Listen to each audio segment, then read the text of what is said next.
नमस्कार दोस्तों, स्वागत है आपका अपना ही YouTube चैनल टुडे एग्जाम पर। दोस्तों, जैसा कि एसएससी एग्जाम्स के लिए जो आपका सीरीज चलाई जा रही है जिसमें टोटल 35 वीडियो आने वाली है, तो इन 35 वीडियो में से आज आप 10वीं वीडियो को वॉच कर रहे हैं। देखिए दोस्तों, इस सीरीज का नाम एसएससी जीडी एमटीएस जरूर दिया गया है, लेकिन ऐसा नहीं है कि सिर्फ जीडी और एमटीएस वाला ही देखेंगे। आप अगर मेरे से पहले से जुड़े हुए हैं और जुड़ने के बाद अगर एक आध एग्जाम दे दिए होंगे तो आप इस बात को समझ गए होंगे कि जो कंटेंट जो है आपके मैं यहाँ पे दूंगा, ये कंटेंट वैसा ही होता है जो सीधे एग्जाम के अंदर आती है। ठीक है, चाहे आप कोई सा भी एग्जाम दे। बस एक एग्जाम मैंने आपको बताया है कि मेरे क्लास के भरोसे जो बैंकिंग की खाली तैयारी करता है वो इतना से काम नहीं चलेगा। बैंकिंग के लिए जीके जीएस की लेवल थोड़ा सा अलग टाइप से भी पूछा जाता है, जो क्वेश्चन मैं इसमें नहीं रखता हूँ। ठीक है, तो बैंकिंग वाला छोड़ के बाद बाकी इंडिया में जो भी एग्जाम्स होती है सभी एग्जाम में हमारा कंटेंट रामबाण की तरह काम करेगा और करता आया है। चलिए शुरू करते हैं आज का ये वीडियो। देखिए, जो बच्चे नए जुड़ रहे हैं, आज ये सेट आप 10 देखेंगे इस सीरीज का। इससे पहले 9 क्लास हो चुका है, और जो बच्चे पीडीएफ ग्रुप में आप अपना नाम जुड़ाए हैं उनको जो है पीडीएफ भी दे दिया गया है। ठीक है भैया, देखिए एक क्वेश्चन के कई सारे पॉइंट टू पॉइंट वे में ये सिंबल के साथ आपका फैक्ट होता है। ये फैक्ट को आप विशेष रूप से कवर करेंगे। एक प्रश्न के 10 फैक्ट हो सकते हैं, कभी कभी उससे भी ज़्यादा फैक्ट हो सकते हैं, क्योंकि मुझे लगता है कि कोई भी ऐसा चीज़ न छोड़ो जो एग्जामिनर सोच रहा है। ठीक है, और एक जैसे प्रश्नों को एक जगह बताऊंगा, एक जैसे चीज़ की चर्चा एक साथ करूंगा, तो इससे आपको बहुत ज़्यादा फायदा होती है याद करने में, समझने में, है ना। चलिए शुरू करते हैं आज का ये वीडियो पहले प्रश्नों के साथ। ठीक है भाई, चलिए पहला प्रश्न है, भारत में जो मुद्रा आपूर्ति है किसके द्वारा नियंत्रित किए जाते हैं। ठीक है, तो भारत में मुद्रा आपूर्ति reserve bank of India RBI के द्वारा नियंत्रित किए जाते हैं। ठीक है, इसके अलावा एक क्वेश्चन आप और इसी फॉर्म में सुनते हैं कि भारत में जो आपका है ना वित्तीय कंपनी है, जो आपका सूक्ष्म वित्त प्रदान करता है, माइक्रो फाइनेंस कंपनी है, उसको कौन रेगुलेट करता है, तो उनको भी आरबीआई ही करता है। बाद बाकी जो भी भारत में बैंक हैं उनको कहाँ पर अपना पंजीयन कराना पड़ता है, तो ये भी आरबीआई के अंदर ही कराना पड़ता है। एक एक बात एक एक मोती के जैसा है, किसी को इग्नोर ना करें। आज एक बच्चा बहुत अच्छा लिखा है कि आपकी क्लास को इग्नोर करके मैं अपने पैर पे कुल्हाड़ी नहीं मार सकता, आपकी बात सुनता हूं ध्यान से, है ना। तो ये बहुत अच्छी बात है भाई, आपको फल जरूर मिलेगा। ठीक है मेरे भाई, तो ये आपका आरबीआई का 3 चीज बताया मैंने। अब आरबीआई पे आते हैं, तब हम फैक्ट पे चलेंगे। पहले मौखिक फैक्ट लीजिए। आरबीआई की स्थापना से लेकर के और इसके जो भी क्रियाकलाप है मैं कई बार आपको एक्सप्लेन कर चुका हूं। आरबीआई की स्थापना 1935 में हुआ था, और जिस आयोग के अनुसार हुआ था उसका नाम था हिल्टन यंग आयोग। ठीक है, इसके अनुसार हुआ था, लेकिन इसे राष्ट्रीयकृत किया गया था 1949 ईस्वी में। ठीक है, हेड क्वार्टर इसका आपका कहाँ पे है, मुंबई के अंदर है। पहले बंबई के अंदर है ना, मुंबई के अंदर है। आरबीआई में वर्तमान 25वें गवर्नर हैं, इनका नाम है दादा शक्तिकांत दास। ठीक है, आरबीआई के भूतपूर्व गवर्नर रहने वाले पीएम हैं मनमोहन सिंह साहब। आरबीआई को बैंकों का बैंक कहा जाता है, अंतिम ऋणदाता बैंक कहा जाता है, अंतिम ऋणदाता बैंक भारत का केंद्रीय बैंक। ये सब आरबीआई से जुड़े हुए फैक्ट हैं। अब आते हैं इसके क्रियाकलाप में। आरबीआई नोटों का निर्गमन करते हैं, है ना। इसके अलावा प्रतिभूतियों की लेन देन करती है ना। प्रतिभूतियों की लेन देन कौन करते हैं, तो कहिएगा आरबीआई करता है। इसके अलावा मौद्रिक नीति भी आरबीआई के द्वारा ही बनाया जाता है। मौद्रिक नीति जो है आरबीआई के द्वारा बनाया जाता है ना। रिवर्स रेपो रेट है ना, SLR, CRR, cash reserve ratio, ये सभी जो है आरबीआई के द्वारा तय किया जाता है। आरबीआई के नोट पे सिग्नेचर किसके होते हैं, गवर्नर ऑफ आरबीआई, है ना। लेकिन जो 1 रुपये की नोट है इस पे वित्त सचिव भारत सरकार की सिग्नेचर होती है, ये बात ध्यान रखेंगे। इनके अलावा आरबीआई का लोगो भी आपको पूछ दिया था, तो एक आपका तार का वृक्ष है। पूछा था कि आरबीआई के लोगो में किस वृक्ष की छाप होती है, तो बोलिएगा तार के वृक्ष का छाप है ना, ध्यान रखना है। ठीक है भैया, तो ये सब आरबीआई के बारे में था। अब हम चलते हैं फैक्ट की तरफ। देखिए बर्दाश्त कीजिएगा, टाइम लगेगी वीडियो में भैया, है ना। चलते हैं। देखिए मुद्रा आपूर्ति की जो चेन है, अभी आपने देखा कि इसे रेगुलेट कौन करता है, आरबीआई करता है, बात हो गई है ना। अब रेगुलेटिंग की जो चेन है इसमें 4 मानक पैमाना यूज किया जाता है, M1, M2, M3, M4। कल भी मैंने इससे पिछली क्लास देख लीजिएगा, इसको रिलेट करने का सूत्र बड़ा सिंपल वे में बताया हूं कि किसमें क्या जोड़िएगा तो क्या प्राप्त होगा, क्योंकि ये VVI टॉपिक है, बच्चे भूल जाते हैं, कंफ्यूज होते हैं, एग्जामिनर आपसे पूछा करता है। और जैसा कि मुझे सूचना से प्राप्त हुआ कि IB में भी ये क्वेश्चन यहाँ से पूछा गया था, मैं डिफिनिट नहीं हूं लेकिन पूछा गया था शायद, है ना। तो ये बताइएगा कि IB में भी पूछा गया था, तो फिलहाल मैं यहाँ हूं, है ना। M1, M2, M3, M4 ये मुद्रा पैमाने में इस्तेमाल किया। सबसे अधिक उपलब्धता जो है यानी लिक्विडिटी जो है, तरलता जो है ना, ये आपका M1 का है। और सबसे दुर्लभ इन चारों में कौन है, M4 है। ठीक है, मैंने आपको बता दिया था कि M1 में क्या जोड़िएगा तो M2 प्राप्त होगा, और M1 के अंतर्गत क्या क्या आता है ये क्वेश्चन का बेस रख के दिल्ली पुलिस वाली क्लास में। तो आपको कंटेंट हमारा सारा देखना है, हम तो 5 वीडियो रोज अपलोड नहीं करते, मैक्सिमम 2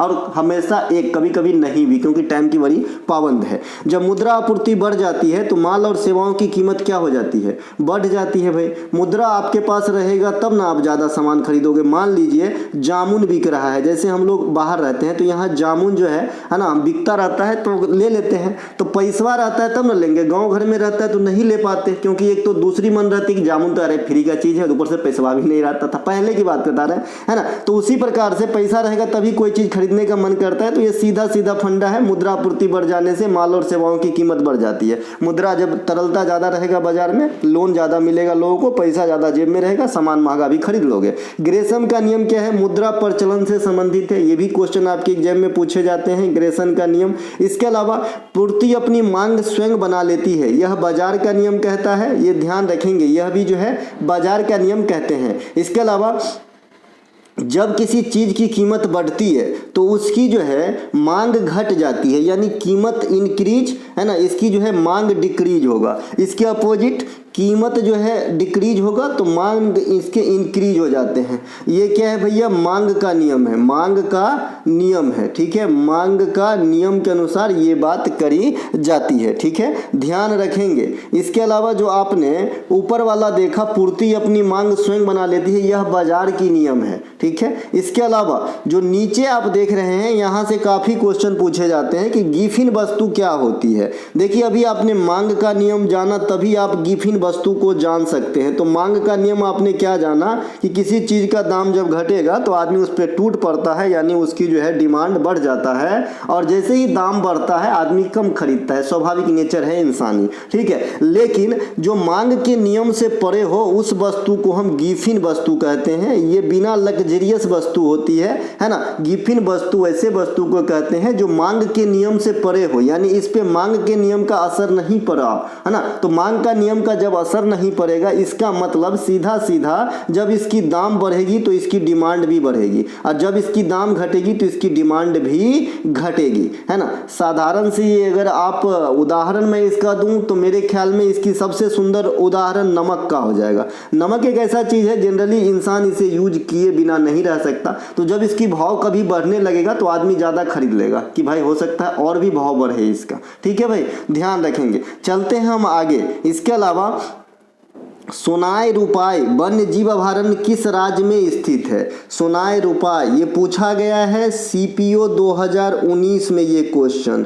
ठीक है, तो ये आपका सोनाई रूपाई जो अभयारण्य है ये असम के अंदर स्थित है ना। इसके अलावा असम में अन्य नेशनल पार्क में आएंगे तो कौन कौन सा मिल जाएगा आपको, मानस मिलेगा, कांजीरंगा मिलेगा, नमेरी, डिब्रू सैखोवा, ओरंग, पहले इसका नाम राजीव गांधी ओरंग था, अब सिर्फ ओरंग है। इसके अलावा पावी तोरा, क्या नाम है भाई, पावी तोरा, तो ये भी जो है आपका नेशनल पार्क असम में ही है। तो ये जो आपने 7-8 नेशनल पार्क देखा असम के, एक साथ याद रखेंगे।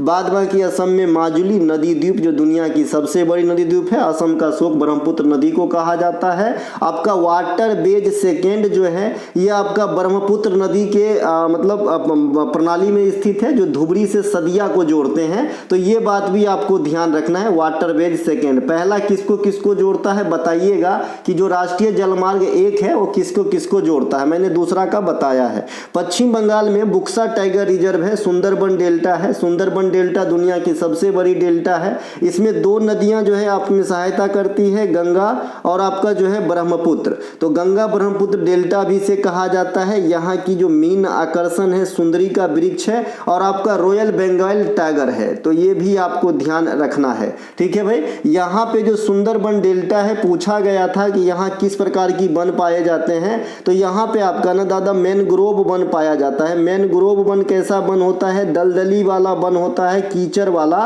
वन होता है। और ये ज्वारीय वन भी इसे कहते हैं, ज्वारीय वन भी इसे कहते हैं। और ये जनरली नमकीन पानी की वन होती है और इसमें जो पेड़ पौधे होते हैं उसके जड़ जो है संभवतः पानी में अधिकांश डूबा हुआ रहता है, ठीक है। इसके अलावा मिजोरम में स्थित प्रमुख नेशनल पार्क कौन सा है? फवाईपुंग राष्ट्रीय उद्यान। इसे आप क्या कहते हो, है ना, ब्लू माउंटेन नेशनल पार्क भी कह देते हो फवाईपुंग राष्ट्रीय उद्यान को।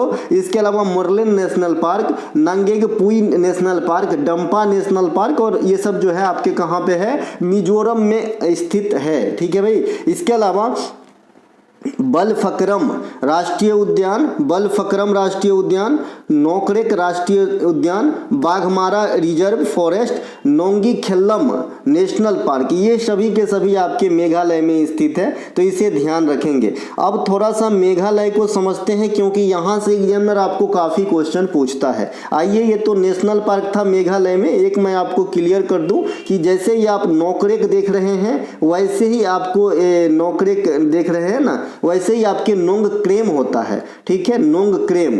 तो नोंगक्रेम जो है मेघालय का डांस है, ठीक है, मेघालय का ही है लेकिन ये डांस है। और ये नोकरेक है जो नेशनल पार्क है। दोनों का प्रोनाउंस लगभग सेम है, जो कंफ्यूजन पेयर बनाता है। मेघालय के गारो हिल्स में, है ना, दुनिया के सबसे अधिक वर्षा होती है। और दुनिया के सबसे अधिक वर्षा वाला स्थान कौन सा है? मासिनराम। पहले हमने दुनिया की सबसे अधिक वर्षा जो है चेरापूंजी में काउंट किया था, लेकिन अब कौन सा है? मासिनराम है। उसी प्रकार से हम दुनिया का सबसे जो लंबा रेलवे प्लेटफॉर्म है, पहले गोरखपुर को बताया गया, अब जो है ये बदल गया है, अब ये कर्नाटक में हो गया है। ध्यान रखिएगा भाई, ठीक है, ये भी बदल गया है। तो आपसे पूछा जाता है कि चूंकि मेघालय में 3 पॉपुलर हिल्स है, वैसे तो और भी है लेकिन पॉपुलर जो है वो 3 है जो जनजातीय के नाम पे है। कैसा? गारो, खासी, जयंतिया। एक्चुअली इन पहाड़ी के नाम पे जनजाति का नाम है, ठीक है भाई। तो गारो, खासी, जयंतिया। तो इनमें पूछता है कि किस पहाड़ी के कारण मेघालय मैक्सिमम वर्षा प्राप्त करता है ना। तो आप जो है गारो को आंसर करके आइएगा, ठीक है मेरे भाई। इसके अलावा दुनिया का एकमात्र जल पल्लवित वाटर फ्लोटिंग पार्क ये आपके मणिपुर में है, जिसका नाम है केबुल लमजाओ। केबुल लमजाओ यहाँ पे लिखा नहीं है, ठीक है, मैं आपको लिखता हूँ केबुल लामजाओ, केबुल लामजाओ, इस प्रकार से नाम है इसका। तो ये आपका लोकटक झील के समीप स्थित है। और लोकटक झील कैसा झील है? तो मीठे पानी का झील है।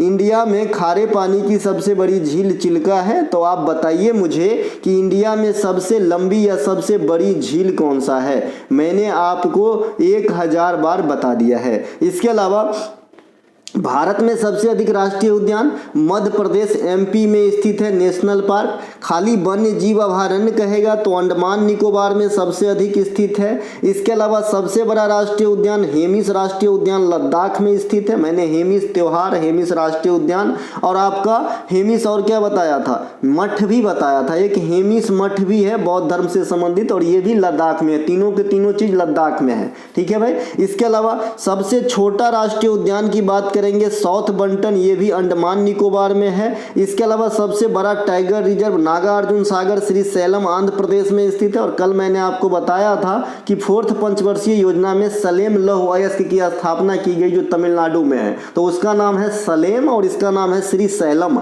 दोनों फर्क है, एक वैसे ही एक आंध्र प्रदेश में है सैलम और सलेम कहाँ है? तमिलनाडु में। उतना ही फर्क है जितना झारखंड और केरला में, ठीक है भाई। इसके अलावा मध्य प्रदेश के दमोह में जो है इंडिया का सबसे बड़ा टाइगर रिजर्व बनाया जा रहा है, लेकिन अभी इसे जो है ना मतलब ये नहीं किया गया है कि अब ये सबसे बड़ा हो गया है। इसके अलावा भारत सरकार की रिपोर्ट के अनुसार अगस्त 2023 तक प्रधानमंत्री जन धन योजना के तहत कुल खाता धारकों की संख्या कितनी हो गई है। देखिए इसमें एक नया चीज भी बताऊंगा, जो मैं पहले आपको बताया हूं उसमें थोड़ा सा यहाँ पे परिवर्तन किया जाएगा बातों में, क्योंकि ये बदल गया है। साथ ही साथ जो जनधन योजना है, जनधन योजना है ना, ये आप कह सकते हो कि बीजेपी गवर्नमेंट में जो भी स्कीम आई इसमें सबसे टॉप पे ये है, इसमें सबसे ज्यादा अमल किया गया। हालांकि इससे जनता की क्या फायदा है क्या नहीं ये आप सभी जानते हैं, है ना, कितनी फायदा होती है, लेकिन सबसे ज्यादा अमल इस योजना पे करी गई है। ठीक है, तो ये योजना काफी पूछे जाते हैं, आइए बात कर लेते हैं।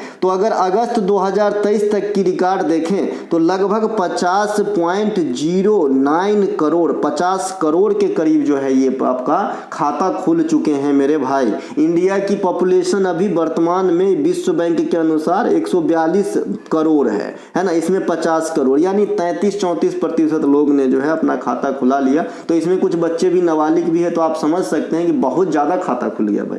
इसके अलावा प्रधानमंत्री जनधन योजना की शुरुआत 2014 में हुआ था। यह वित्त मंत्रालय की पहल है। इसका प्रमुख उद्देश्य क्या है कि एक परिवार में कम से कम एक खाता या बैंकिंग फैसिलिटी जो है उपलब्ध कराया जाए, है ना। इनके अलावा जरूरी भी है, अगस्त 2023 तक प्रधानमंत्री जनधन योजना के तहत 56% खाता धारक महिला है और इसके आधा कर दीजिएगा तो पुरुष। अगर आपसे पूछे कि मेल का ज्यादा खाता खुला है कि फीमेल का, तो आप कहिएगा फीमेल का ज्यादा, क्योंकि ये 56 है, बाद में 44 रहेगा तो मेल का रहेगा।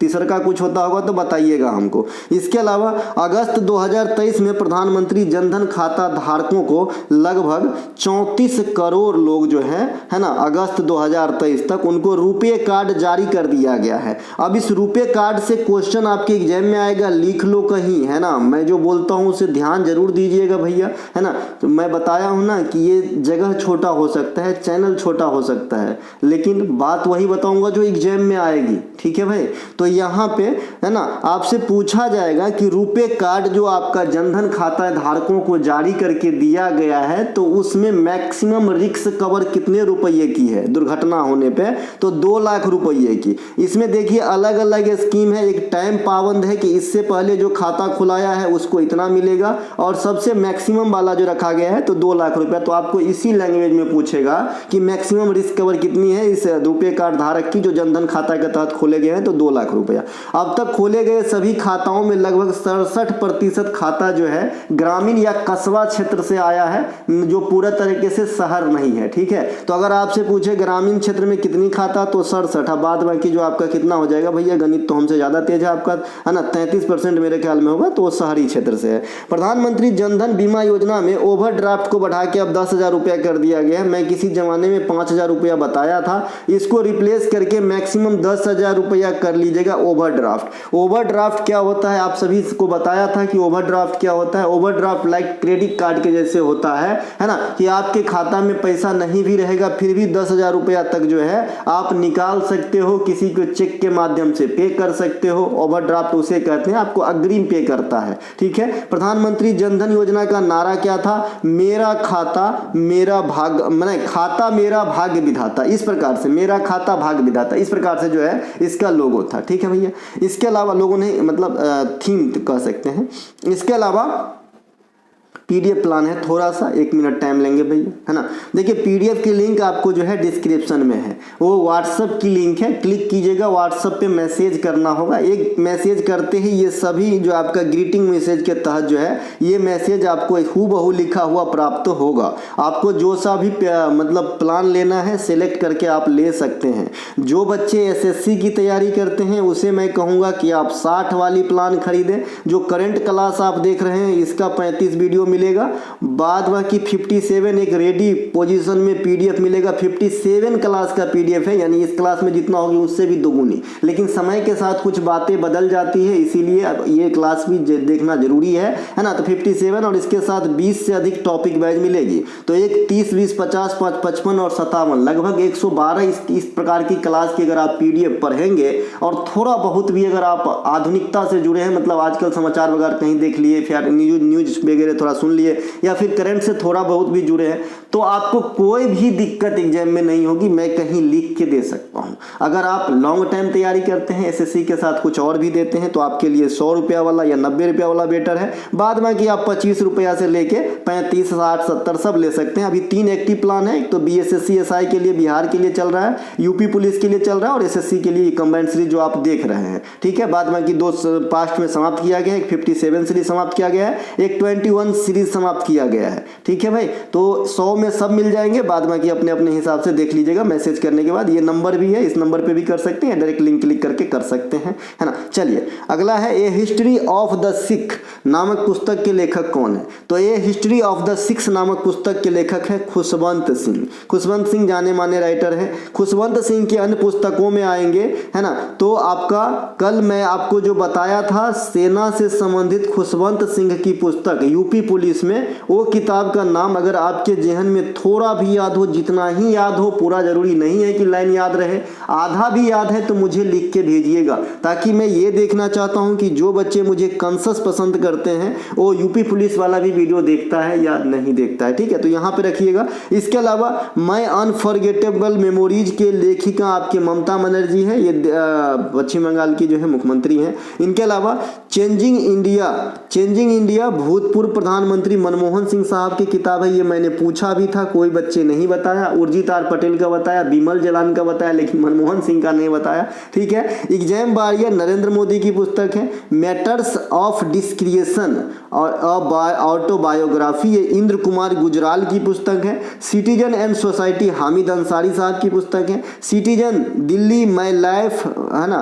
माई टाइम्स, तो ये शीला दीक्षित मैडम की पुस्तक है। इंडिया अनहैप्पी, है ना, एक सेकेंड, इंडिया अनमैरिड, हाँ, इंडिया अनमैरिड के लेखक यशवंत सिन्हा है। और यही यशवंत सिन्हा जी जो है, जो राष्ट्रपति द्रौपदी मुर्मू आपके जब राष्ट्रपति पद के लिए उम्मीदवार थी तो उनके विपक्ष में खड़े थे। और उपराष्ट्रपति के विपक्ष में कौन थे? मार्गरेट अल्वा, जगदीप धनखड़ साहब के विपक्ष में, ठीक है। इनके अलावा द इनसाइडर के लेखक पीवी नरसिम्हा राव, इन्हीं के काल में 1991 में जो है आर्थिक नीति नई वाली आई। इंडिया विंस फ्रीडम पुराने किताब है, मौलाना अबुल कलाम आजाद भारत के प्रथम शिक्षा मंत्री। India divided doctor Rajendra Prasad Bharat के प्रथम राष्ट्रपति और लगातार 2 बार राष्ट्रपति, संविधान सभा के अस्थायी अध्यक्ष। Unhappy India Lala Lajpat Rai Simon commission के विरोध प्रदर्शन में लाठीचार्ज के शिकार होते हुए मृत्यु को प्राप्त करना, साथ ही साथ ये गरम दल के नेता। गोल्डन थ्रेशोल्ड सरोजनी नायडू, ये भारत के प्रथम महिला राज्यपाल उत्तर प्रदेश के। माय ट्रूथ इंदिरा गांधी, ये भारत की पहली महिला राष्ट्रपति, प्रथम बार महिला Bharat Ratna receiver, iron man कहा जाने वाली जो है महिला प्रधानमंत्री, राष्ट्रपति ने माफ कीजिएगा, प्रधानमंत्री। My country my life, Lal Krishna Advani. अब इनके बारे में मैं क्या ही कहूँ, है ना। लाल कृष्ण आडवाणी साहब देखिए, है ना, बीजेपी से बहुत पुराना चेहरा है, लेकिन जो है आप समझ रहे हैं। इसके अलावा Kesari Maratha the Arctic home in the Vedas, ये बाल गंगाधर तिलक साहब के द्वारा लिखा गया है। लेकिन जब आपसे पूछे केसरी की भाषा क्या थी और मराठी की भाषा क्या थी, मराठा का, तो मराठा जो पत्रिका था ये इंग्लिश में लिखा गया था, ठीक है। और जो केसरी है ना, ये मराठी में लिखा गया था, तो दोनों बात ध्यान रखिएगा। इसके अलावा महात्मा गांधी के द्वारा लिखे गए पुस्तकों और पत्रिकाओं में एक बार समेट लेते हैं इसको, तो young India, Harijan, Indian opinion, Hind Swaraj, my experiment with truth, ethical religion, इतना जरूर ध्यान रखिएगा, ठीक है। ये महात्मा गांधी की किताबों में है। बाद में के आंदोलन में आएंगे भारत में, तो 17 में चंपारण, 1920 में आपका असहयोग, 1922 में असहयोग बंद करना, 1924 में बेलगांव अधिवेशन, 1930 में दांडी मार्च, 1931 में गांधी इरविन समझौता, 1932 में पूना पैक्ट, 1942 में भारत छोड़ो आंदोलन, ये सब गांधी जी के हैं। 1915 में दक्षिण अफ्रीका से लौटना, 1893 में दक्षिण अफ्रीका जाना, ये सब गांधी जी के। द्वितीय गोलमेज सम्मेलन 1931 में भाग लेना, ये सब गांधी जी के जो है क्रियाकलाप के ईस्वी हैं, ठीक है। इनके अलावा एपीजे अब्दुल कलाम साहब की पुस्तक, है ना, तो wings of fire, ignited minds, you are unique, ये जो बात है ना, यू आर यूनिक, ये सही बात है भाई। दुनिया में हर आदमी अपने अपने आप में यूनिक है। आपके हम शक्ल हो सकते हैं, लेकिन 100% आप कोई नहीं हो सकते हो, ठीक है। इंडिया 2020, है ना, इंडोमिटेबल स्पिरिट, ये सभी के सभी जो है कलाम साहब की पुस्तक है। एक है ना, ये इंडिया 2020 रिवोल्यूशन 2020 है, माफ कीजिएगा, ये इंडिया 2020 है, एक रिवोल्यूशन 2020 है, तो वो चेतन भगत के द्वारा लिखा गया है ना, ध्यान रखेंगे भैया। इसके अलावा अगला प्रश्न है feast of Saint Francis Xavier उत्सव किस राज्य में मनाया जाता है। तो फीस्ट ऑफ फ्रांसिस जेवियर उत्सव नाम से ही लग रहा है कि ये क्रिश्चियनिटी वाला त्यौहार है, तो ये आपका गोवा में मनाया जाता है। कहाँ मनाया जाता है भाई? गोवा में मनाया जाता है। गोवा के अन्य प्रमुख त्यौहार में आएंगे तो फटोरपा यात्रा कल बताया था, सो जो सिग्मो चिकलकालो मड डांस, ये सब गोवा में होता है। रुकिए नया जरूर दूंगा भाई, ऐसा थोड़ी है मैं अकेला पढ़ाता हूँ तो मुझे याद नहीं रहता मैं क्या पढ़ाया हूँ। तो जो पिछले क्लास में पढ़ा हूँ शायद ही आपको रिपीट हो, लेकिन मौखिक रूप से तो रिपीट होगा, तो याद कराने की जिम्मेदारी भी तो लिया हूं मैं। इसके अलावा भारत का सबसे पुराना गिरजाघर, आपको गोवा हमेशा जेहन में रहता है, क्योंकि आप जानते हैं कि ऑप्शन में गोवा रहता है और अधिकांश बच्चा जो है गोवा टिक करके निकल जाते हैं। ऐसा नहीं करना है। भारत का सबसे पुराना गिरजाघर जब भी कहेगा तो ये आपका केरल में है, इसका नाम है सेंट थॉमस चर्च, है ना। इसे हम संत भी कह सकते हैं, ये तो एक अंग्रेजी का वो है कि सेंट लिखते हैं, ठीक है। इसके अलावा भारत का सबसे पुराना मस्जिद भी केरल में है, शेख जुरामन। इस प्रकार से ये भी दोनों क्वेश्चन आपके लिए इंपॉर्टेंट रहेगा एसएससी के लिहाज से। इसके अलावा गोवा में मनाए जाने वाले इस त्योहार को वहाँ के स्थानीय लोग गोइंचो कहते हैं। तो अगर आपसे कोई पूछे कि भाई गोइंचो त्योहार कहाँ मनाते हैं, तो भी गोवा में। इसी त्योहार को गोइंचो कहते हैं जो भी आपने त्योहार जो इस क्वेश्चन का रीड है। गोवा में काजू, आम और नारियल महोत्सव अलग अलग नाम से सेलिब्रेट होता है, यानी काजू महोत्सव, आम महोत्सव, नारियल महोत्सव, ठीक है। इसके अलावा बास्को सप्त भी गोवा का एक प्रमुख त्योहार है, बास्को, तो इसे भी ध्यान रखेंगे, ठीक है। इनके अलावा गोवा 12वां संविधान संशोधन के द्वारा पहले यूटी बना था, है ना, कल भी समझाया था इस चीज को। देखिए 1961 में पहले रिलीज हुआ सबसे आखिरी में, तो इसके तुरंत जो है 12वां संविधान करके यूटी बना दिया गया। फिर 56वां संविधान संशोधन करके, अच्छा 12वां संविधान संशोधन 1962 में हुआ था, और 56वां संविधान संशोधन के तहत 1987 में गोवा को एक पूर्ण राज्य का दर्जा दिया गया। गोवा सभी राज्यों में सबसे छोटी है, कोंकणी भाषा बोली जाती है, पश्चिमी तट के सहारे स्थित है, ये सब ध्यान रखेंगे। मारवा गोवा बंदरगाह जो गोवा में जुआरी नदी पर स्थित है, और यहाँ से लौह इस्पात की निर्यात जो है इंडिया से सबसे ज्यादा करी जाती है, ठीक है। मैंगलोर और आपका दो गो बंदरगाह से लौह इस्पात की निर्यात ज्यादा होती है, मैंगलोर और मारवा गोवा। ये देखिए नाम भी दोनों में मौ से स्टार्ट है, तो ध्यान रखिएगा, जिसमें मारवा गोवा से ज्यादा लौह इस्पात का जो है आप, है ना, एक्सपोर्ट करते हो। प्रधानमंत्री नरेंद्र मोदी को किस देश के सरकार के द्वारा वर्ष 2023 में इस अवार्ड का नाम देखिए grand cross of the legion of honour नामक अवार्ड से सम्मानित किया गया। तो जो grand cross of the legion of the honour नामक अवार्ड है, ये आपका फ्रांस देश की सरकार के अवार्ड है, जो 2023 में मोदी साहब को दिया गया है। प्रधानमंत्री मोदी साहब को 2023 में ऑर्डर ऑफ द नाइल, ये जो है आपका मिस्र देश की सम्मान है। तो ये तो मैं पहले भी बताया था, आपके कोई क्लास चला रहा था वहां पे 21 वाले में बताया था, तो ये पहले मिला था। इसके अलावा प्रधानमंत्री नरेंद्र मोदी को 2023 में grand cross of the order of the honour 2023 से जो है ये ग्रीस देश ने सम्मान किया है, तो इसे भी आपको जो है ध्यान रखना है। इसके अलावा ये लीजन ऑफ ऑनर है और ये ऑनर ऑफ ऑनर है। देखिए जो फ्रांस का है सेम नाम है, तो यहाँ पे लीजन ऑफ ऑनर है, ठीक है। और इसके अलावा जो आपका ग्रीस जो दिया है इसका भी सेम ही नाम है, grand cross of the order of honour. तो यहाँ पे लीजन के जगह पे ऑर्डर है, बस ये ग्रीस का है। तो ऑर्डर वाला ये हमको लग रहा है 100% आपके एग्जाम में इस प्रकार की क्वेश्चन कंफ्यूजन पेयर है, आएगा। इसके अलावा प्रधानमंत्री नरेंद्र मोदी को 2023 में पापुआ न्यू गिनी, है ना, तथा फिजी, पापुआ न्यू गिनी और फिजी का भी सर्वोच्च सम्मान प्राप्त हुआ। पापुआ न्यू गिनी का जो सर्वोच्च सम्मान है उसका नाम है कंपेनियन द ऑर्डर ऑफ लोगोहू, तथा जो फिजी का है ना उसका भी सेम नाम है, कंपेनियन द ऑर्डर ऑफ लोगोहू के जगह पे फिजी लग जाएगा, ठीक है। आई होप आप समझ रहे हैं। इसके अलावा 2023 में भीमराव अंबेडकर को जो है भीमराव अंबेडकर पुरस्कार जो है योगी आदित्यनाथ साहब को दिया गया है। तो मोदी साहब को मिले तो योगी साहब को भी मिले हैं, तो यहाँ ध्यान रखना है। हाल में ही फातिमा बीवी की मृत्यु हो गई है, तो फातिमा बीवी सुप्रीम कोर्ट के अंदर कब जो है आपका न्यायाधीश की पोस्ट को संभाली थी, क्योंकि आप जानते हैं कि इंडिया के प्रथम सुप्रीम कोर्ट में न्यायाधीश बनने वाली महिला है। हालांकि चीफ जस्टिस नहीं, क्योंकि आज तक चीफ जस्टिस सुप्रीम कोर्ट में कोई भी महिला नहीं बनी है, ठीक है। तो ये 1989 में बनी थी। तो इनको ध्यान रखेंगे, है ना। क्वेश्चन को मतलब खोज के लाया, इनकी जो है मृत्यु हो गई है, ठीक है, ध्यान रखिएगा। फातिमा बीबी तमिलनाडु राज्य में राज्यपाल के तौर पर सेवा दे चुकी है। ये ज़्यादा VVI पॉइंट रहेगा इस वाले क्वेश्चन से, क्योंकि मुझे जहाँ तक याद है CGL 2021 में एक क्वेश्चन पूछा गया कि प्रतिभा देवी पाटिल सिंह जो हमारे देश की प्रथम महिला राष्ट्रपति है, ये राष्ट्रपति बनने से पूर्व किस राज्य में राज्यपाल के रूप में सेवा दे चुकी है, तो इसका आंसर था राजस्थान, ठीक है। उसी प्रकार से मैंने फिर बाद में क्वेश्चन आपको मैं उस समय GD का करा रहा था 2022 में, तो आपको बताया था, है ना, 2022 के लास्ट में या 2023 के शुरुआत में, कि भैया जो आपका जगदीप धनखड़ साहब हैं, ये आपके उपराष्ट्रपति बनने से पहले पश्चिम बंगाल के राज्यपाल के रूप में कार्यरत थे, तो इन्हें भी ध्यान रखेंगे। तो इसी प्रकार से जो फातिमा बीबी है, ये तमिलनाडु राज्य में राज्यपाल के तौर पे काम कर चुकी है। फातिमा बीबी को 1993 में राष्ट्रीय मानव अधिकार आयोग जो है उनमें एक सदस्य के रूप में जगह मिली, न कि अध्यक्ष के रूप में,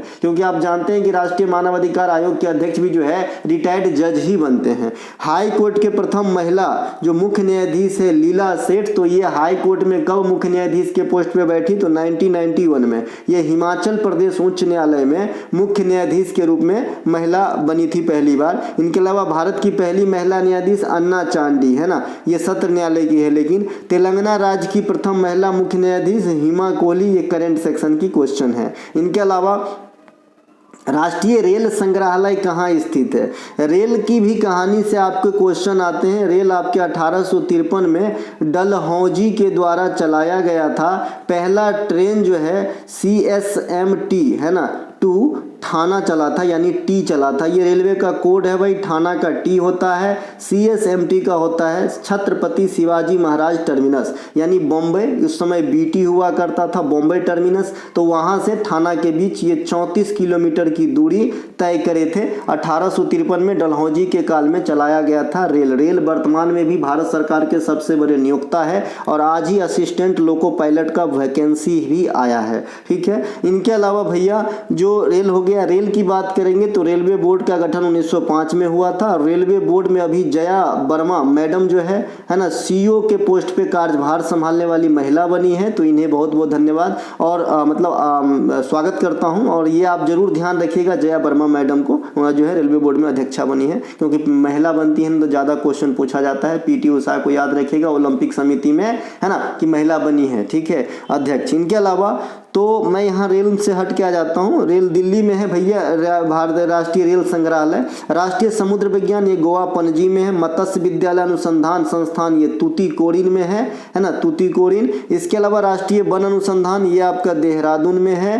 केंद्रीय पक्षी अनुसंधान संस्थान ये उत्तर प्रदेश के बरेली में है। इनके अलावा डुगोंग संरक्षण केंद्र ये मन्नार की खाड़ी तमिलनाडु में है। डुगोंग वही समुद्री गाय।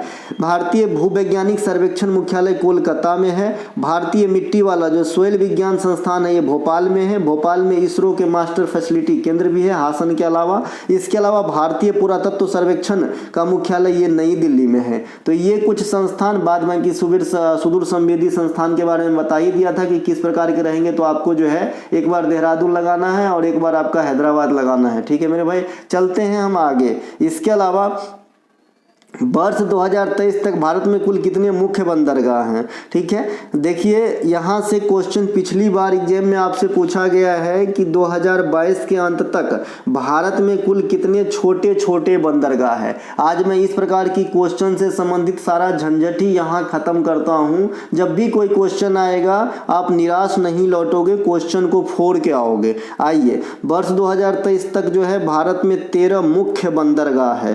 13 मुख्य बंदरगाह है। देखिए मुंबई के अंदर 2 बंदरगाह होता है, एक तो JNPT होता है।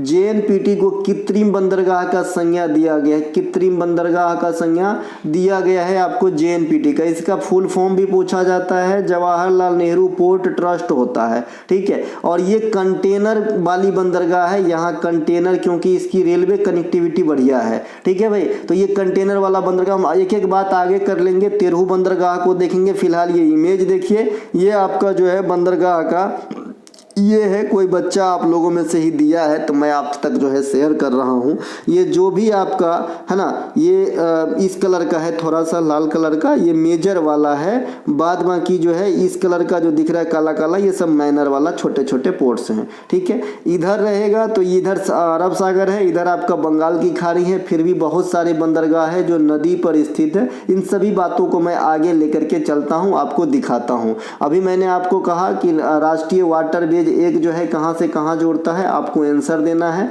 मैंने राष्ट्रीय राजमार्ग 2 बता दिया था, धुबरी से सादिया को जोड़ते हैं, ब्रह्मपुत्र नदी प्रणाली में है, और पहला जो है गंगा नदी प्रणाली में है। लेकिन आपको जरूर बताना है कि भाई कहां से कहां तक जो है 1 नंबर वाटर जो आपका मार्ग है वो जाता है। इसके अलावा भारत के बंदरगाह से संबंधित कुछ फैक्ट देखते हैं जो आए दिन आपके एग्जाम में तोड़ तोड़ के एग्जामिनर थोड़ा थोड़ा आपके सामने परोसता है। आइए आज पूरा खत्म करते हैं, पूरा खा ही डालते हैं।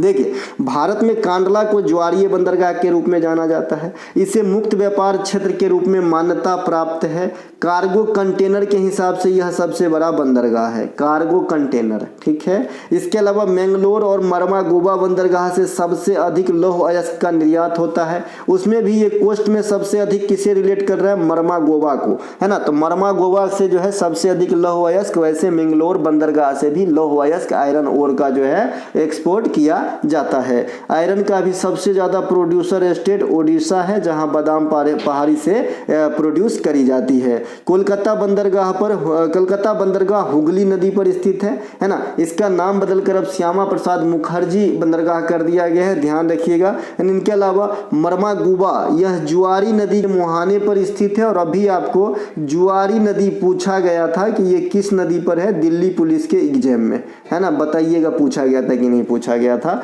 है ना। तो ये आपका मरमागोबा बंदरगाह के लिए ज्वारी नदी को हम जानते हैं। मुंबई पोर्ट ट्रस्ट, देखिए मुंबई पोर्ट ट्रस्ट अलग है, और अभी हमने आपको JNPT दिखाया जवाहरलाल नेहरू पोर्ट ट्रस्ट, वो अलग है। तो मुंबई पोर्ट ट्रस्ट ये भारत की सबसे बड़ा प्राकृतिक बंदरगाह है, यह सबसे व्यस्त बंदरगाह भी है, ठीक है। इनके अलावा नीचे देखिए JNPT, यह सबसे बड़ा कंटेनर पोर्ट है, यह सबसे बड़ा कृत्रिम बंदरगाह है। हाँ, घबराइए नहीं, जब भी आप चेन्नई बहुत बार आंसर लगाए होंगे कृत्रिम बंदरगाह में, मैं जान रहा हूं। तो चेन्नई बंदरगाह सबसे पुराना कृत्रिम और गहरा बंदरगाह है। इस प्रकार से क्वेश्चन आपसे एग्जामिनर पूछता है कि भारत के सबसे पुराने कृत्रिम, है ना, और गहरा बंदरगाह कौन सा है, तब आप चेन्नई मारते हो। लेकिन उस हिसाब से सबसे पुराना कृत्रिम जो बंदरगाह है वो JNPT है। विशाखापत्तनम सबसे बड़ा लैंड लॉक्ड बंदरगाह है, इसमें गहरा वाला शब्द लगा के आंसर चेन्नई कर दिया जाता है। इसके अलावा नवंबर 2022 में भारत के किस IIT के द्वारा जंजीबार में अपना पहला अंतर्राष्ट्रीय परिसर स्थापित किया गया, जंजीबार में। तो ये आपका IIT मद्रास है। IIT मद्रास के द्वारा आपका घरेलू एंड्रॉयड भी लॉन्च किया गया था पिछले साल, और मैंने आपको बताया था कि भाई ये पूछा जाएगा, और पूछा भी गया एग्जाम में, MTS के एग्जाम में, ठीक है। इनके अलावा जो आपका उनका नाम भरोस था। इनके अलावा एटमैन नामक जो उत्कृष्ट केंद्र की स्थापना IIT कानपुर के द्वारा किया गया, ये ध्यान रखेंगे। IIT रोपर के वैज्ञानिक ने नवंबर 2023 में सतलज में एक दुर्लभ धातु की खोज की है, तो ये बात भी ध्यान रखेंगे, यहाँ IIT वाली बात होगी।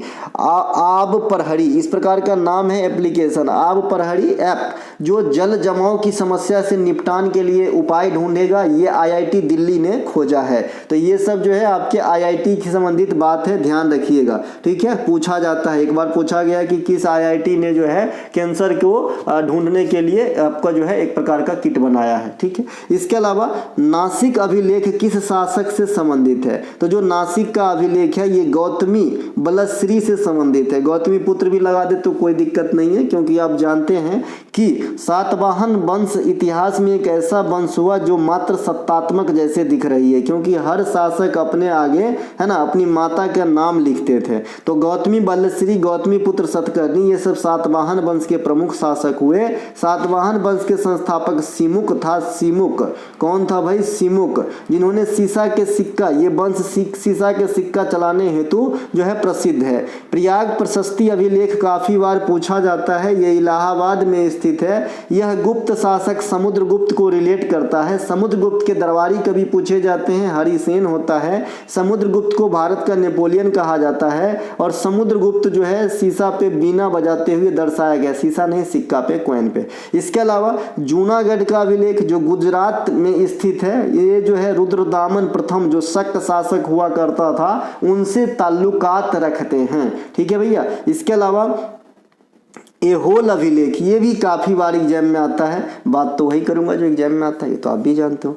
ए होल अभिलेख जो कवि रवि कीर्ति के द्वारा, ये जैन धर्म के कवि थे, है ना, जैन कवि थे, इसे जैन कवि कहते हैं, है ना। तो ये इनके द्वारा लिखा गया ए होल अभिलेख, यह चालुक्य शासक पुलकेशिन द्वितीय, है ना, का जो है को रिलेट करते हैं। और इसी आपका अभिलेख में, यानी इसी ए होल अभिलेख में पुलकेशिन द्वितीय को हर्षवर्धन पे विजय के बारे में जानकारी हमें प्राप्त होती है, क्योंकि आप जानते हैं कि हर्षवर्धन और पुलकेशिन द्वितीय के बीच युद्ध नर्मदा नदी के किनारे हुआ था, जिसमें पुलकेशिन द्वितीय की विजय हुई थी। हाथी गुफा अभिलेख, ये आपका कलिंग नरेश खारवेल को जो है रिलेट करता है। खारवेल जैन धर्म को फॉलो करते थे, ध्यान रखिएगा, उड़ीसा में होने के बावजूद ये क्वेश्चन पूछा जाता है। कलिंग की राजधानी तोसली हुआ करता था। 261 बीसी में मौर्य सम्राट अशोक, जो मौर्य वंश के तीसरे शासक हुए चंद्रगुप्त मौर्य और बिंदुसार के बाद, तो इन्होंने बौद्ध धर्म को काफी अच्छा खासा फैलाया, काफी लंबा क्षेत्र, यहाँ तक कि श्रीलंका तक अपने पुत्र और पुत्री को भेज के फैलाए थे, है ना। तो जब अशोक ने कलिंग पर विजय प्राप्त किया तो मौर्य प्रांत 4 भागों में बटे हुए थे, चारों का नाम पास्ट के क्लास में हमने बता दिया था। तो ये पांचवा भाग के रूप में जो है आपका तोसली को ऐड किया गया मौर्य साम्राज्य में। बाद में कि अशोक के बारे में सारा कुछ बता दिया हूँ, सांची का स्तूप वगैरह, आपका सांची का स्तूप हो गया, फिर अशोक के क्रियाकलाप में और आएंगे, कलिंग युद्ध हो गया, अशोक में बौद्ध संगति थर्ड वाली हो गई, ये सब जो है मैंने आपको बता दिया है। फिर उपगुप्त से बौद्ध धर्म की दीक्षा लेते हैं, है ना। और शिलालेख का प्रचलन इन्होंने किया था, जेम्स प्रिंसेप जो है इसका शिलालेख पढ़ा। इसका जो है शिलालेखों में इसका पूरा नाम अशोक देवनाम प्रियदर्शी मिलते हैं, ये सब ठीक है।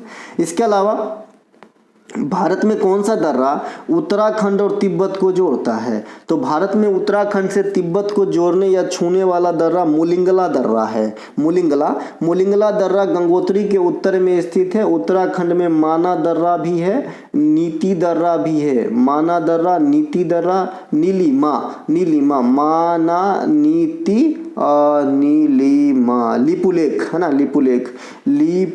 एक बार अगर आपको ट्रिक की आदत पड़ गई किसी चीज में तो ऐसे याद नहीं आता है। देखिए मैं अपने जमाना में से नीलिमा पढ़ा था तो ये ली छूट रहा था। अब ऐसे मैं इस चीज पे कम विश्वास करता हूँ, सीधे विश्वास करता हूँ कि कोई चीज जब मुझे पढ़ना ही है तो मैं क्या शॉर्टकट ढूंढूं, है ना। पढ़ो ना, सीधा से मन बनाइए, सब चीज अंदर आ जाता है, कुछ भी नहीं बोलते हैं, ठीक है। इसके अलावा मुलिंगला दर्रा गंगोत्री के बता दिए थे। जम्मू कश्मीर और श्रीनगर को जोड़ने वाला दर्रा ये है आपका जी वनिहाल दर्रा। पालघाट दर्रा जो है ये 2 स्टेट को जोड़ता है और इस घाट के फॉर्म में आपका एक भोर घाट है और एक थाल घाट है, ठीक है। तो भोर घाट जो है ये मुंबई से पुणे को जोड़ते हैं और थाल घाट जो है ये मुंबई से नासिक को जोड़ते हैं। चूंकि ये महाराष्ट्र से महाराष्ट्र वाली बात हो रही है ना, तो इसे याद रखना थोड़ा डाउटफुल है। बाद बाकी जो है पाल घाट जो है केरल से तमिलनाडु 2 अलग स्टेट को जोड़ने का काम करते हैं, है ना। इनके अलावा हिमाचल प्रदेश में जो लाहौल स्पीति घाटी है उनको कुल्लू घाटी से रोहतांग दर्रा जोड़ते हैं। इसके अलावा अटल सुरंग नाम दे दिया गया है अब मतलब क्या किसका, रोहतांग दर्रा का, तो ये ध्यान रखिएगा। तवांग से लहासा को कौन जोड़ता है? तो बुमला दर्रा जोड़ता है तवांग से लहासा को। अगला एक प्रश्न है कि गूगल ने भारत में ऑनलाइन धोखाधड़ी से बचाव हेतु, है ना, कौन सा प्रोग्राम लॉन्च किया है? गूगल जब भी कोई कुछ करे एग्जाम में आएगा, तो ये है भाई डीगी कवच। डीगी कवच नामक जो है सिस्टम प्रोग्राम को गूगल ने इजाद किया है, जो आपके धोखाधड़ी ऑनलाइन गेमिंग वगैरह से होती है, तो इसमें से आपको निजात दिया जाएगा। गूगल का आर्टिफिशियल इंटेलिजेंस चैटबॉट बार्ड, ये आपके कल या परसों को एक एग्जाम हुआ है आईवी का, तो उसमें पूछा भी गया था। गूगल, याहू, बिंग, ये सब क्या है? सर्च इंजन है, बता दिया हूँ। एप्पल को पीछे छोड़ते हुए जो अमेजन है ये दुनिया का सबसे महंगा ब्रांड बन गया है। कई बार आपसे पूछा गया है दुनिया का सबसे महंगा ब्रांड एप्पल, लेकिन अभी जो है फिलहाल आपका अमेजन है। मोबीक्विक, ये एक प्रकार का यूपीआई पे क्रेडिट कार्ड को सपोर्ट करने वाला पहला एप्लीकेशन है इंडिया के अंदर, तो इसे भी ध्यान रखेंगे, तो आज ही ट्राई मत करने लगना, ठीक है भाई। इसके अलावा शिखर गर्भगिरी, जितना कम एप्लीकेशन आपके मोबाइल में रहेगा उतना ज़्यादा अच्छा है मेरे ख्याल से, आपके लिए भी और आगे समय के लिए भी, ठीक है भाई, क्योंकि ये एप्लीकेशन किसी न किसी रूप में हमारा सारा जानकारी प्राप्त कर लेता है। शिखर, गर्भगृह, ग्रीवा, मंडप, ये सब किस प्रकार के शैली में बने हुए मंदिरों का एक प्रकार का उदाहरण है, या फिर किस प्रकार के मंदिर में इन सभी चीज़ों को समावेशित किया जाता है। तो नागर शैली में जो भी मंदिर बना जाता है उसमें गर्भगृह तो होता ही है। गर्भगृह में क्या होता है, तो गर्भगृह में ही भगवान की प्रतिमा रखी जाती है ना। शिखर जो है ये सबसे ऊंचाई वाला जो ऐसा भाग होता है यहाँ वाला, तो इसको शिखर कहते हैं। मान लीजिए मंदिर है, माम को तो नहीं बनाने आएगा दादा, मेरी जो है यही सबसे कमज़ोर पार्ट है ना। और मैं बहुत कोशिश भी करता हूँ कि कोई चीज़ इमेज बना लूँ, नहीं बना पाता हूँ, पता नहीं किसके श्राप लगे हैं मुझे। इसके अलावा ग्रीवा, मंडप, ये सब जो है आपके नागर शैली में बने हुए मंदिर का, ठीक है। अगर आपके पास कोई शॉर्ट ट्रिक, कुछ ट्रिक हो कि मैं कुछ बनाना सीख लूँ, इमेज तो ज़रूर बताइएगा, है ना। एक टीचर जिंदगी भर पढ़ता ही रहता है, ये बात भी आप मान के चलिएगा, ठीक है। द्रविड़ शैली में बने हुए मंदिरों के प्रमुख आकर्षण द्वार को गोपुरम कहा जाता है, जो गलियारा होता है। और जो टीचर नहीं पढ़ता है वो टीचर नहीं है, समझ लीजिए।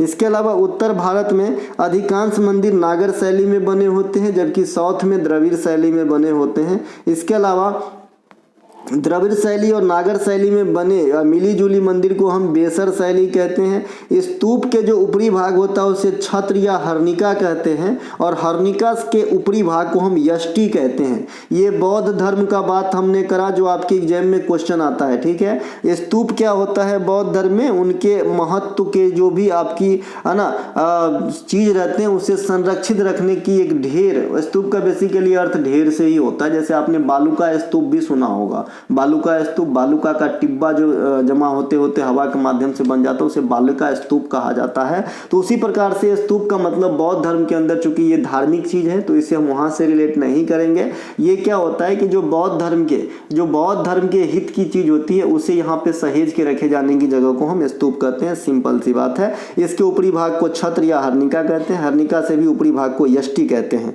ठीक है। इस्लामी शैली में पिस्ताक का अर्थ होता है प्रवेश द्वार। इस्लामी शैली में पिस्ताक का, जैसे अभी आपने द्रविड़ शैली में गोपुरम का देखा प्रवेश द्वार, वैसे ही इस्लामी कल्चर में इस्लाम शैली के जो चीज आपको बनाए जाते हैं उसमें जो प्रवेश द्वार होता है उसे पिस्ताक कहा जाता है। ये मैं पिस्ताक आराम से बना सकता हूँ, इस प्रकार से रहता है, इस प्रकार से रहता है, ठीक है, इस प्रकार से रहता है। और यहाँ पे पताखे उताके लगे रहते हैं, इसे ही पिस्ताक कहते हैं। देखिए मैं अच्छे से बना ले सकता हूँ, ये वाला ये ईजी है एक्चुअली। इसके अलावा ये आपका जो है मंदिर है, देख लीजिए ऊपर वाला जो है ऊपर वाला जो है ये आपका नागर शैली है ना, नीचे वाला ये द्रविड़ शैली, और सबसे नीचे वाला है बेसर शैली। बेसर शैली मैंने कहा नागर प्लस द्रविड़ की मिले जुले, तो ऊपर की दोनों का झलक आपको नीचे वाले में दिख रहा है। एक बार क्वेश्चन पूछा गया कि नागर शैली में मंदिरों का बेस कैसा होता है, बेस का आकार कैसा होता है, तो आपको ये कैसा लग रहा है आकार, तो इसमें बताइएगा, लग चाहे जैसा रहा, लेकिन आंसर आपको वर्गाकार देना है, ठीक है,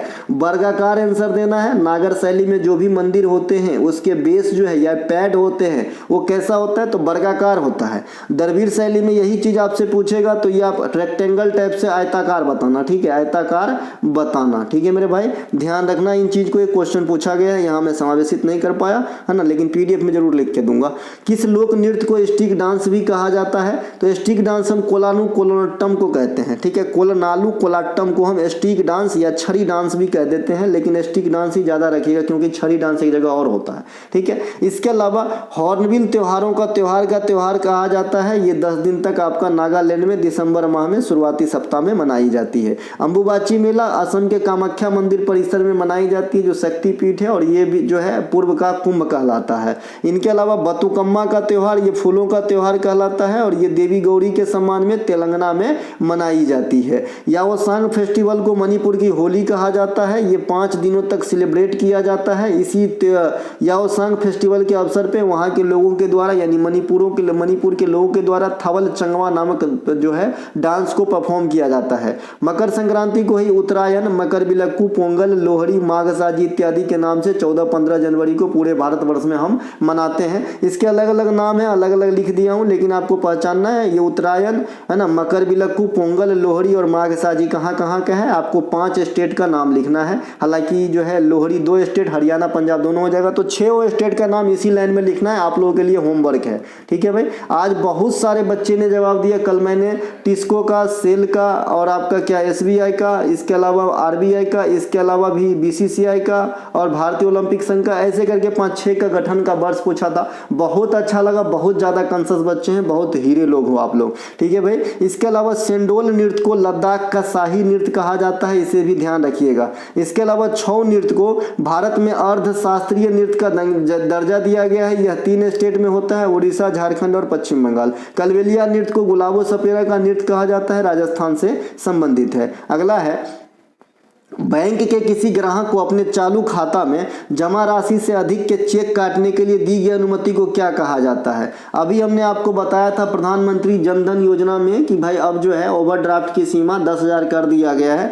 तो ये भी ओवरड्राफ्ट है। जो बात हमने मौखिक रूप से बताया, यहाँ पे प्रश्न के रूप में है, इकोनॉमिक्स का प्रश्न है, SSC में कई बार पूछे गए हैं, ठीक है, कि बिना पैसा होते हुए भी निकासी का जो परमिशन देता है आपको क्या कहलाता है, तो भाई ओवरड्राफ्ट कहलाता है। अब ये चीज़ तो मैं आपको समझा ही चुका हूँ। अब डेबिट कार्ड और क्रेडिट कार्ड की थोड़ी सी समझ ले, पहले भी बता चुका हूं। जब आप नौकरी में आओगे तो क्रेडिट कार्ड वाले आपको ऐसे टॉर्च लेकर ढूंढेगा, sir sir please please please sir sir एक बार देख तो लीजिए सर, है ना। तो ये दिन चाहते हो ना, तो आओ पढ़ो, ठीक है। तो क्रेडिट कार्ड और डेबिट कार्ड, तो भैया क्रेडिट कार्ड क्या होता है, आपके पास पैसा नहीं है फिर भी आपके घर में फ्रिज, लैपटॉप, टीवी, पंखा जो भी चाहिए आ जाएगा। लेकिन इसकी ऐसा नहीं कि सिर्फ आ जाएगा, आपको पैसा पे करना है, लेकिन एक लिमिट देता है अलग अलग कंपनी। जैसे ICICI 40 दिन रखा है, मैं लिया हूं तो जानता हूं, बाद बाकी और भी बैंक अलग अलग अपना स्कीम रखा होगा। तो इतने दिन तक कोई ब्याज नहीं लगता, उसके बाद आपको ब्याज देना पड़ता है इन पैसे पे, ठीक है। तो ये भी समझता है कि आदमी गलती करेगा, आदमी है तो गलती करेगा, इसलिए तो चल रहा है ना कोई तो लेट देता होगा तो ब्याज लेता है ना। तो सिंपल से जैसा लोन लेता है वैसा हो जाता है इनके लिए,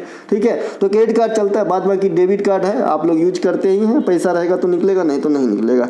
सेविंग अकाउंट पर सामान्यतः सबसे कम ब्याज मिलती है, ये भी क्वेश्चन आपके एग्जाम में आया है, ठीक है। चालू खाता पे जो सेविंग अकाउंट होता है, जैसे जनरली हम छोटे लोगों के पास सेविंग अकाउंट ही होता है, तो इसमें जो है कम ब्याज मिलता है, ठीक है। इसके अलावा केंद्र सरकार अल्पकालीन ऋण से निपटने हेतु ट्रेजरी बिल का इस्तेमाल करता है। इसमें 3 प्रकार का दिन है, मैंने आपको बताया था। एक होता है आपका 91 दिन वाला, इसके 2 से गुना करेंगे 182 और फिर इसको 2 से गुना करेंगे 364। ये ट्रेजरी बिल के जो है परिपक्वता की अवधि है 3 प्रकार की। और ये ट्रेजरी बिल कौन जारी करता है, केवल केंद्र सरकार, कोई भी राज्य सरकार जारी नहीं करता है। मिलेना सल्वीनी किस नृत्य से संबंधित है, देखिए मिलेना सल्वीनी कथकली से संबंधित है। और मिलेना सल्वीनी जो है ये इटालियन फ्रेंच डांसर है, इटालियन फ्रेंच डांसर है। ये भारत सरकार के द्वारा अवार्डी भी है, अवार्ड दिया गया इनको, तो ये बात भी ध्यान रखेंगे। इनके अलावा जो कथकली नृत्य है, इनके प्रमुख कलाकार में आएंगे तो आनंद शिवरामन, कृष्ण कुट्टी, कृष्णन नायर, उदय शंकर, नारायण मेनन। उदय शंकर को जो है ना डांस का जनक कहा जाता है इंडिया के अंदर, तो ये बात भी आपको ध्यान रखना है। ओडिसी नृत्य के प्रमुख कलाकार में आएंगे सोनल मानसिंह, ये भरतनाट्यम भी कर लेती है। किरण सहगल, माधवी मुदगल, रानी कर्ण, गुरु केलुचरण महापात्रा, ये सृजन नामक संस्था की स्थापना भी किए थे। सैरोन लोवेन, मिर्ता बारबी, इलियाना सिस्टारेस्टी, इंदिरा रहमान। आपको 3 नाम अलग दिख रहा होगा, सैरोन लोवेन, मिर्ता बारबी, इलियाना सिस्टारेस्टी, है ना। हालांकि इंद्रानी रहमान नाम तो इंडियन जैसे लग रही है, लेकिन ये भी जो है पूर्णतः इंडिया में नहीं, ये विदेश में भी रही है, ठीक है। तो ये सब विदेशी कलाकार है जो ओडिसी नृत्य कर लेती है ना। इलियाना सिस्टारेस्टा को अभी पूछा भी गया था आपके पिछले एग्जाम में, है ना। तो ये ओडिसी से है। मणिपुरी नृत्य के प्रमुख कलाकार में आएंगे तो जो भी सिंह सरनेम है वो मणिपुरी नृत्य के कलाकार हैं। गोपाल सिंह, सोनरिक सिंह, आतम सिंह, नल कुमार सिंह, गुरु विपिन सिंह, ये सभी सिंह सरनेम जो है मणिपुरी में आ जाते हैं। बाद में की जो भी झावेरी बहनें हैं, दर्शना, नैना, सुवर्णा, ये सब झावेरी बहन भी आपके मणिपुरी में आ जाएंगे। कलावती देवी, चारू माथुर और बिंबावती देवी, इन तीनों को अलग से याद रखना है ना लेडीजों में, ठीक है भाई। इसे सही करके दूंगा, यहाँ बहाने लिखा गया है बहने की जगह पे। इसके अलावा सितारा देवी, माधुरी दीक्षित, सितारा देवी, माधुरी दीक्षित, धक धक गर्ल कहा जाता है शायद इस माधुरी दीक्षित को, है ना। और करीना कपूर को क्या कहा जाता है, बेबो, वाह, है ना। तो ये जो है आपका माधुरी दीक्षित, सितारा देवी और पंडित बिरजू महाराज। नालिनी कमालिनी अस्थाना, शोभना नारायण, पंडित लच्छू महाराज, है ना। शाश्वत सेन एक्चुअली, शंभू महाराज, ये सभी के सभी कथक नृत्य से संबंधित है। कथक जो है आपका यूपी या उत्तर भारत का प्रमुख शास्त्रीय नृत्य है। इसमें अवध के नवाब वाजिद अली का संरक्षण प्राप्त था। इसमें जो है भारतीय हिंदू कला के साथ साथ हिंदू जो है इस्लामिक परंपरा की भी झलक देखने को मिलती है इस शास्त्रीय नृत्य नृत्य में पार्टिकुलर। ठीक है, ध्यान रखेंगे। तो यहाँ पे माधुरी दीक्षित को भी जोड़ लीजिएगा इसमें। जगजीत सिंह, बेगम अख्तर, जगजीत सिंह, बेगम अख्तर, मल्लिका फुखराज, पिनाज मसानी, ये सभी गजल गायन से संबंधित है। आपको मुझे जहां तक याद है कितनी बार एग्जामिनर आपके सामने लड्डू परोसा है, बस आपको खाना है। आपसे पूछता है कि निम्न में से कौन गजल के जो हैं गायक हैं। ठीक है, तो इन सब में ये सब जो है गजल के गायक हैं। जैसा कि आप जानते हैं बहुत सारे जगजीत सिंह की तो गजल पता नहीं कितने अच्छे लगते हैं मुझे लगता है भर दिन यही सुनता रहूं, लेकिन भर दिन नहीं सुनना चाहिए क्योंकि जो है ये एक निगेटिव एनर्जी लाता है मेरे हिसाब से। इनके अलावा शत्रुंजय की पहाड़ी ये किस राज्य में स्थित है?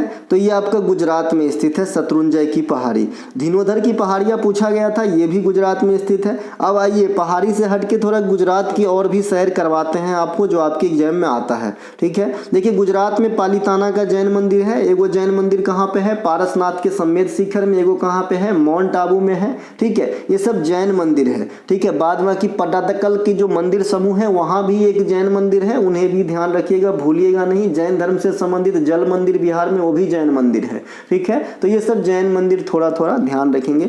इनके अलावा मोढेरा का सूर्य मंदिर, मोढेरा एक ऐसा गांव जो इंडिया का पहला सौर ऊर्जा से संचालित गांव, ये भी गुजरात में है। सोमनाथ का मंदिर आप सभी जानते हैं, भगवान चंद्रदेव ने जो है महादेव की मंदिर की स्थापना करवाया, ऐसा माना जाता है। ये सोमनाथ कहलाए। सोमनाथ का मंदिर जब चंद्रमा को श्राप दे दिया था प्रजापति दक्ष, उसके बाद जब चंद्रमा को माथे पर धारण करके जीवन दान दिया तब बनवाए। इनके अलावा स्टेच्यू ऑफ यूनिटी, ये आपका गुजरात के केवड़िया या एकता नगर में सरदार वल्लभ भाई पटेल की 182 मीटर ऊंची प्रतिमा, जो दुनिया में इस समय सबसे ऊंची प्रतिमा है। राम सुतार इसके जो है वास्तुकारक कहिए, चित्रकार क्या बोलते हैं उसको भैया, आर्किटेक्चर है ना, तो ये कहिए या फिर वास्तुकार कहिए, राम सुतार हैं। इसके अलावा गिर नेशनल पार्क, ये किसके लिए प्रसिद्ध है ना? टाइगर या शेर के लिए, बताइएगा, है ना भाई, यहाँ क्लू है, ऐसे नहीं पूछ लेता एग्जामिनर। ये बाघ या शेर के लिए प्रसिद्ध है, बताइएगा। वंसदा नेशनल पार्क, धौलागिरी हड़प्पाकालीन स्थल, अंकलेश्वर तेल क्षेत्र, कच्छ की रन, नरेंद्र मोदी या मोटेरा स्टेडियम,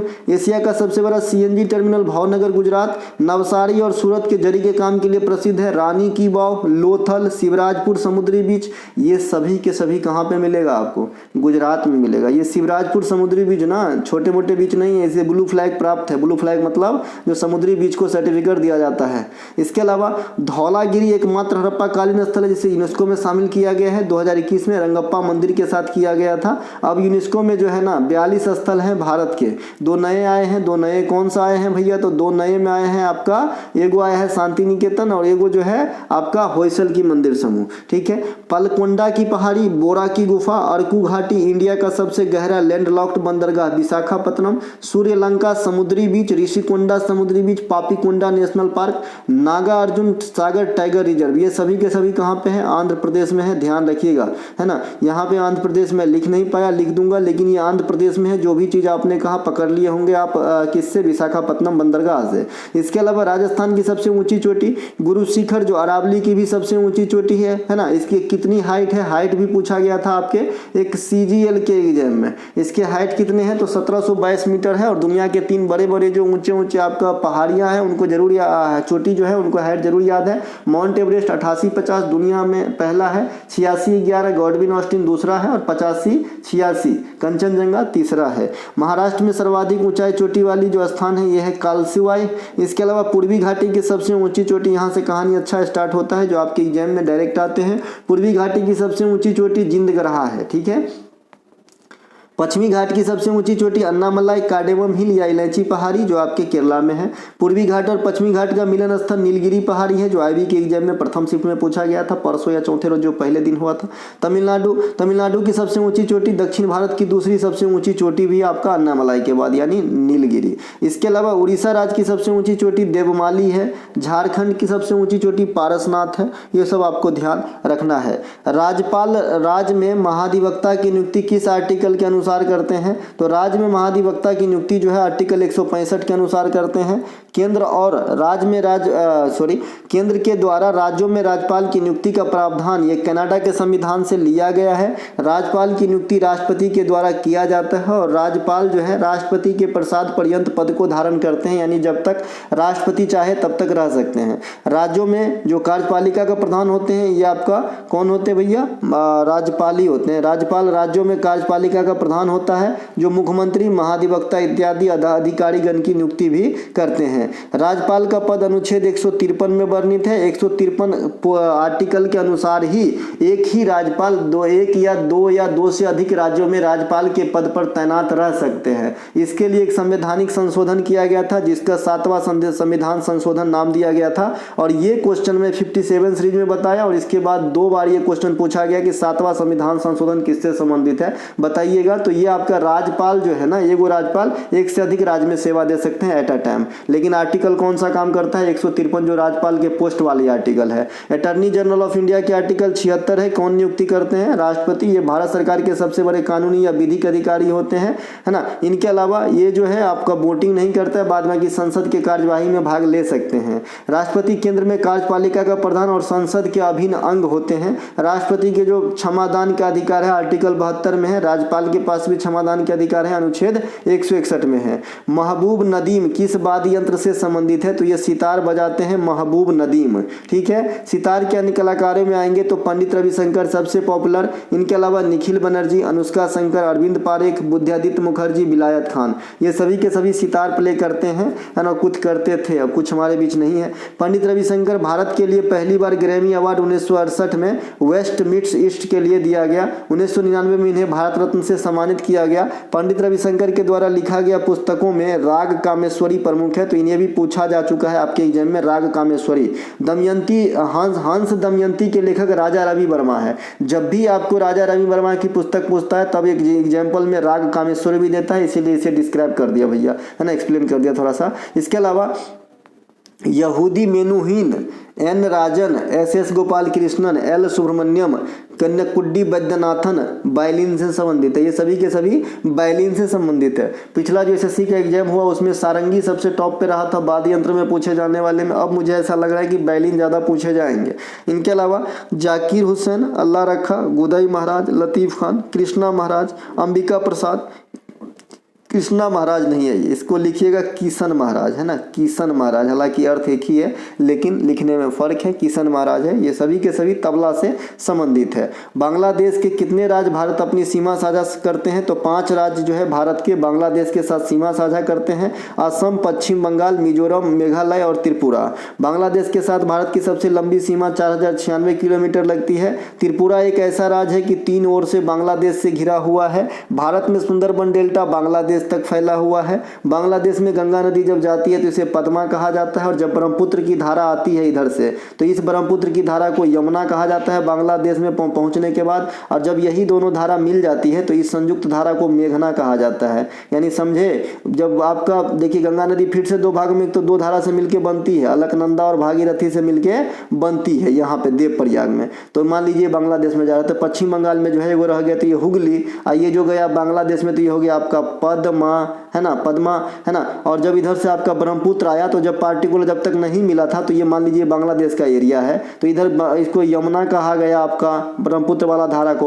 और जब ये धारा गंगा में मिला, बांग्लादेश के अंदर मिलते हैं, तब इस धारा को मेघना कहा गया। यही चीज यहाँ पे लिखा गया है, ठीक है। इसके अलावा बांग्लादेश का उदय 16 दिसंबर 1971 को पाकिस्तान अपना पाकू से अलग हुआ था। इसके जो गीत हैं, राष्ट्रीय वाला अमार सोनार बांग्ला, लेखक रविन्द्रनाथ टैगोर साहब हैं। राजधानी ढाका है, भाषा बांग्ला है, अधिकांश पॉपुलेशन इस्लाम धर्म को फॉलो करते हैं। भारत और बांग्लादेश के बीच चलने वाली जो लेटेस्ट रेलगाड़ी है 2022 में जो है बंद होने के बाद फिर से चलाया गया था, जिसका नाम है मिताली एक्सप्रेस, है ना। अगला प्रश्न है, किस राज्य के सरकार ने सितंबर 2023 में दिव्यांग बच्चों को सशक्त बनाने के लिए सबल योजना की शुरुआत की है? तो सबल योजना हिमाचल प्रदेश में आया है। ये विकलांग बच्चों के लिए जो है चलाया गया योजना है। हिमाचल प्रदेश के अन्य योजनाओं में नारी को नमन योजना, ये योजना के तहत जो सरकारी बस है उसमें अगर महिलाएं ट्रेवल करती है तो 50% की छूट दी जाती है। हरियाणा की प्रमुख योजनाओं में चिराग योजना, मातृ शक्ति उद्यमिता योजना, लाडली बहन लाडली लक्ष्मी, मुख्यमंत्री बाल आशीर्वाद योजना, ये सभी के सभी एमपी में जो है नया सरकार आने से पहले ही चलाया गया था।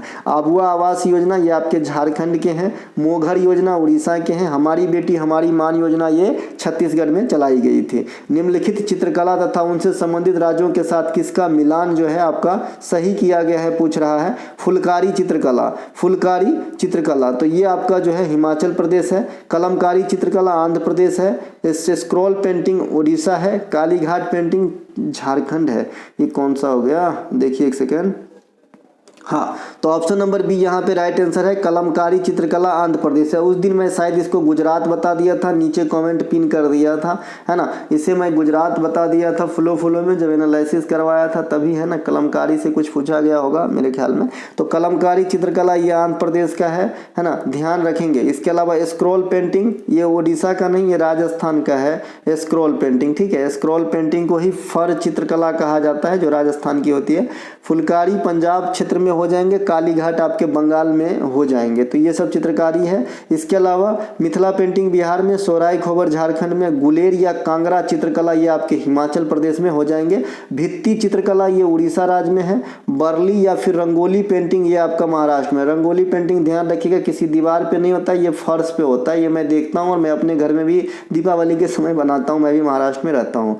जब सकल राष्ट्रीय उत्पाद में मूल्यह्रास के भत्तों को घटा दिया जाता है तो प्राप्त उत्पाद को क्या कहा जाता है? जब सकल राष्ट्रीय उत्पाद तो आप समझ ही रहे हैं, जीडीपी में से जब मूल्यह्रास के जो भत्ता है उसको अगर घटा देते हैं तो उत्पाद को निबिल उत्पाद कहा जाता है, ठीक है। सकल घरेलू उत्पाद जो है सकल घरेलू उत्पाद, एक सेकेंड, ग्रॉस डोमेस्टिक प्रोडक्ट, ठीक है ना। सकल घरेलू उत्पाद, ठीक है भाई, है ना। तो देखिए, तो ये निबुल उत्पाद सही है, सही लिखा है, कोई दिक्कत नहीं है ना। एनडीपी जब निकालना हो तो आप जीडीपी में से जो है आप मूल्यह्रास को घटाएंगे तो एनडीपी निकलेगा, ठीक है। इनके अलावा मूल्यह्रास डिप्रिसिएशन, इसके अलावा जीडीपी क्या होती है? किसी भी अर्थव्यवस्था में एक वित्तीय वर्ष के दौरान, है ना, उत्पादित सभी वस्तुओं और सेवाओं का अंतिम मौद्रिक मूल्य है। बंद अर्थव्यवस्था से क्या तात्पर्य है कि जिस देश में न तो ऊधों से लेना न माधों को देना, न आयात हो रहा है न निर्यात हो रहा है, तो ऐसी अर्थव्यवस्था को बंद अर्थव्यवस्था कहा जाता है। जीएनपी क्या होता है? जीएनपी में क्या होता है कि जो जीडीपी होते हैं देश के, उससे जो विदेश से धन आ रहा है उसको जोड़ दिया जाता है और जो विदेशियों के द्वारा देश से धन कमाया जा रहा है उसको घटा दिया जाता है। ये जीडीपी है ना। ये राम है, ये राम कमा रहा है अरब में तो इसे जोड़ दो, और ये आपका सैम है, सैम कमा रहा है भारत के महाराष्ट्र में तो इसे घटा दो, तो इसे हो जाता है आपका भाई जीएनपी निकल जाता है। ऐसे नहीं समझेंगे, देखिए GDP plus x minus M कर लीजिए। एक्स नाम है, एक्स का एक्स नहीं, यहाँ पे मैं पी रख देता हूँ। पी से पप्पू, पप्पू जो है सऊदी अरब में रहता है तो पप्पू का धन जीडीपी में जोड़िए, और एम से माइकल, माइकल का धन जो है घटा दीजिए। माइकल महाराष्ट्र में रह के, इंग्लैंड के रहने वाले हैं लेकिन महाराष्ट्र में कमा रहे हैं, तो इसका घटा देंगे तो निकलेगा आपका जीएनपी, ठीक है।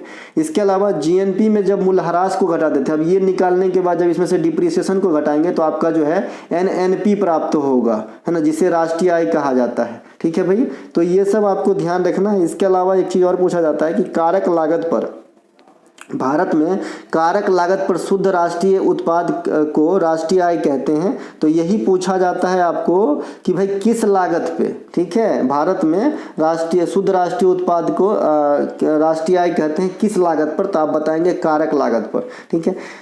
तो ये थे जी। अच्छा, इसके लिए बाजार मूल्य पर प्राप्त शुद्ध राष्ट्रीय उत्पाद में से अप्रत्यक्ष कर को घटाया जाता है और सब्सिडी को जोड़ा जाता है। इस निकालने के लिए बाजार मूल्य पर शुद्ध राष्ट्रीय उत्पाद में से इनडायरेक्ट टैक्स को घटा के सब्सिडी को जोड़ते हैं तो हमें जो है राष्ट्रीय आय प्राप्त होती है ना।